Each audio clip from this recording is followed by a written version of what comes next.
Aroma of north east কিচেনত আপোনালোকক স্বাগতম জনাইছোঁ। মই আজি আপোনালোকক টেঙামৰা গুটিৰে ৰন্ধা সুস্বাদু চাটনি এবিধৰ ৰেচিপি এটা দেখুৱাব লৈছোঁ। আশা কৰিছোঁ আপোনালোকে ৰেচিপিটো ভাল পাব। এতিয়া আহকচোন ভিডিঅ'টো চাওঁ।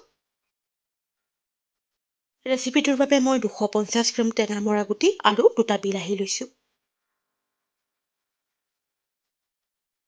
ভিডিঅ'টোত দেখুওৱাৰ দৰে প্ৰথমতে টেঙামৰা গুটিৰ পৰা পাহিবোৰ উলিয়াই ল'ব লাগিব। প্ৰিয় দৰ্শক, মোৰ এই চেনেলটোত বিভিন্ন ধৰণৰ সুস্বাদু ৰেচিপিৰ ভিডিঅ' আপোনালোকে চাবলৈ পাব। আপোনালোকে যদি এতিয়াও মোৰ channel aroma of north east কিচেনক ছাবস্ক্ৰাইব কৰা নাই, অনুগ্ৰহ কৰি ছাবস্ক্ৰাইব কৰিবচোন। টেঙামৰা গুটিৰ পাহিখিনি উলিয়াই লোৱাৰ পিছত ধুই লোৱা হৈছে, লগতে বিলাহী দুটাও কাটি ধুই লোৱা হৈছে। কাজু আৰু কিচমিচখিনি ধুই ল'ব লাগিব। এতিয়া কেৰাহীখন গেছৰ ওপৰত গৰম কৰি তাতে প্ৰায় 1 টেবুল চামুচ আফুগুটি দি আফুগুটিখিনি শুকানে ভাজিব লাগিব।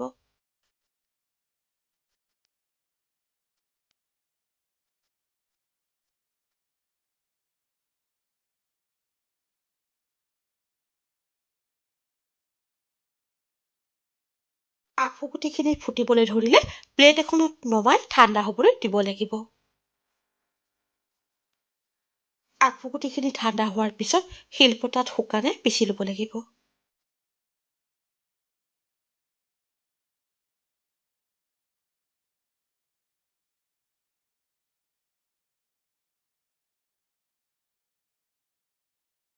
এতিয়া কেৰাহীখন গেছৰ ওপৰত গৰম কৰি তাতে প্ৰয়োজনমতে মিঠাতেল দি তেলখিনি ভালদৰে গৰম হ'বলৈ দিব লাগিব।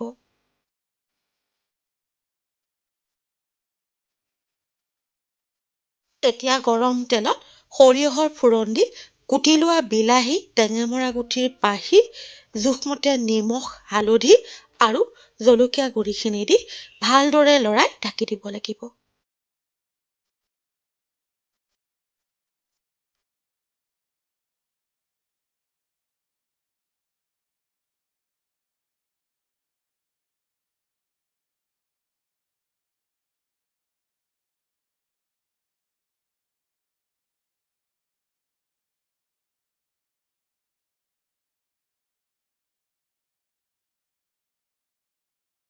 বিলাহী আৰু টেঙামৰা গুটিৰ পাহিখিনি প্ৰায় 5 মিনিটমান সময় ভজা হৈ গৈছে।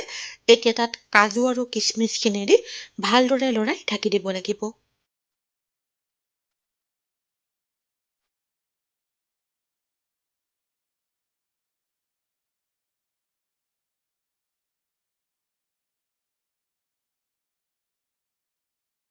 বিলাহীখিনি বৰ ধুনীয়াকৈ সিজিছে। এতিয়া তাত এগিলাচ পানী দি লৰাই দিব লাগিব।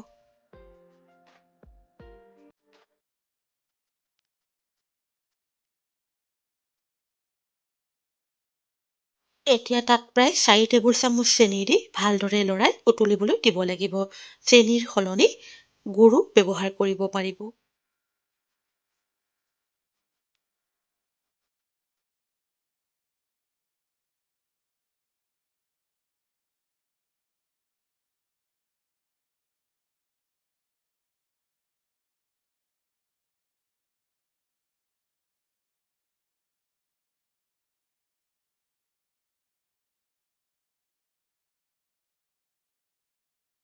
অলপ সময় উতলোৱাৰ পিছত চাটনিখিনি ঘন হ'বলৈ ধৰিছে। এতিয়া তাত পিচি লোৱা আফুগুটিখিনি দি ভালদৰে লৰাই প্ৰায় 1 মিনিটমান সময় উতলিবলৈ দিব লাগিব।